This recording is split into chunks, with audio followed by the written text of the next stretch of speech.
أعوذ بالله من الشيطان الرجيم بسم الله الرحمن الرحيم Assalamualaikum warahmatullahi wabarakatuh. So, hindi ko na po patagalin. Sasagutin ko lang po yung message sa atin ng isang sister. Napatanong siya kung paano raw malalaman kapag tinamaan daw ng barang o di kaya kulam ang isang tao. No? So, inshallah, sagutin natin po.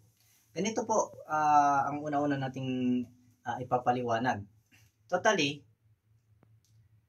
medyo mahirap siyang malalaman na kung tayo ba ay tinamaan ng barang o kulam. No? Kasi una-una magbe-base tayo sa karamdaman ng katawan natin. No? Magbe-base tayo.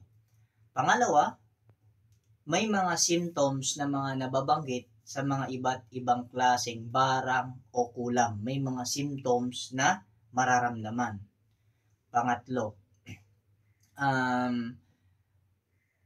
yung mga symptoms na yon is may mga similarity pati sa karamdaman na normal. Ang point yung kumbaga sakit lang ng tao. Kumbaga, kapag dinala mo yung tao, yung pasyente doon sa hospital, sa doktor, is lumalabas ang mga result. Kaya may accurate talaga na sakit na meron sa kanya. Tapos yung sakit na yon is may similarities, symptoms kapag tinamaan ang isang tao ng kulam o di kaya barang. So ano po ba ang dapat natin gawin para kumbaga ma-sure natin ito na ito ay kulam o di kaya barang? Okay, pakinggan nyo po. Una-una, kapag nakaramdam ka na ng sakit, kumbaga hindi na siya normal sa'yo, is kumbaga talagang iba na yung pakiramdam mo. Una-una gagawin mo, syempre, dua kay Allah subhanahu wa ta'ala, di ba? Dua kay Allah subhanahu wa ta'ala, hingin natin kay Allah, ya Allah, bigyan mo ako ng tawfik, anong gagawin ko? Pangalawa is, kailangan mong pumunta sa hospital, magpa-check up. At sabihin mo doon kung ano ang nararamdaman mo. Ngayon, kapag chinek up ka nila, no? Kapag may mga diagnose sa'yo, then dinala ka nila sa mga machine, kumbaga kung ano man ginagawa ng mga doktor natin. Tapos, ang result is negative. No? Yun na ang sakit na naramdaman mo, pero negative. Negative yung resulta. Kumbaga, normal yung pangangatawan mo, walang sakit na nakikita dyan based doon sa pagdadiagnose sa'yo. Ang point, ang tanging paraan, kapag no result, syempre, ang tanging gagawin mo dyan is kailangan mong magrukya sa sarili mo. Ngayon, kung hindi ka marunong magrukya sa sarili mo, kasi syempre, kapag magrukya tayo sa sarili natin, example, magrukyahin ko ang sarili ko, tapos hindi ko alam ang mangyayari sa akin. So, kailangan may mag-assist. Kung may mga kilala po kayo dyan sa lugar ninyo na sa field ng ruqyatu syar'iyya, yung syar'iyya po, yung tinutukoy natin, ruqyatu syar'iyya, is lumapit po tayo doon. No? Lumapit tayo sa kanya at sabihin natin yung problema natin. Ngayon, yun ang gagawin natin. Tapos, ito ang maging advice ko sa'yo. No? Una-una, ang itatanong ko sa'yo, may mga panaginip ka ba na 3 beses, ang point ko, 3 beses na paulit-ulit?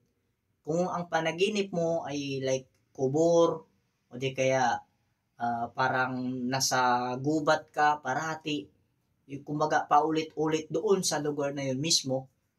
Tapos, yung mga bad dreams, like same, hindi kunyari, example, nanaginip ka ngayon ng libingan, tapos bukas, doon nanaginip ka na naman ng gubat. Hindi po yun ang point. Ang point natin, example, sa isang gabi nanaginip ka, not every pagtulog mo nanaginip ka sa libingan. Pagka kinabukasan, hindi ka nanaginip. Tapos pagka kinabukasan, ang panaginip mo, yung panaginip mo sa simula. Then yung ika 3 days, o di ka ika 4 days, ganun pa rin ang panaginip mo, is same talaga ang lugar, same ang time, gabi parati, paggabi parati. Ibig sabihin, may sihir na nangyayari. No, may sihir na nangyayari. Ngayon, inshallah subhanahu wa ta'ala, ang tanging gagawin mo is lumapit ka doon sa nagruruqyatu syar'iyya. Pero, habang hindi ka pa lumalapit doon sa mga ahlur raqi, no, hindi ka pa nakapunta doon sa kanila, is kailangan mong magudo at magdasal ka ng 2 rakaa na hajat.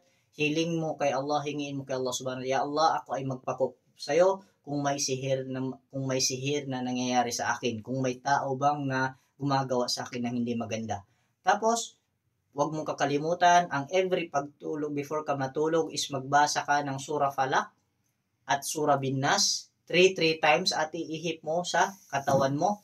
At last, ang Ayatul Kursi. Basahin mo ang Ayatul Kursi, pwede 1 time, 3 or 7 times. Inshallah subhanahu wa ta'ala, may effect niyan. Ang effect niyan is malalaman mo kapag pagtulog mo, kumbaga normal na, hindi na babalik yung mga panaginip mo. Inshallah subhanahu wa ta'ala. Allahu a'lam bis-shawab. Assalamu alaikum warahmatullahi wabarakatuh. أعوذ بكلمات الله التامة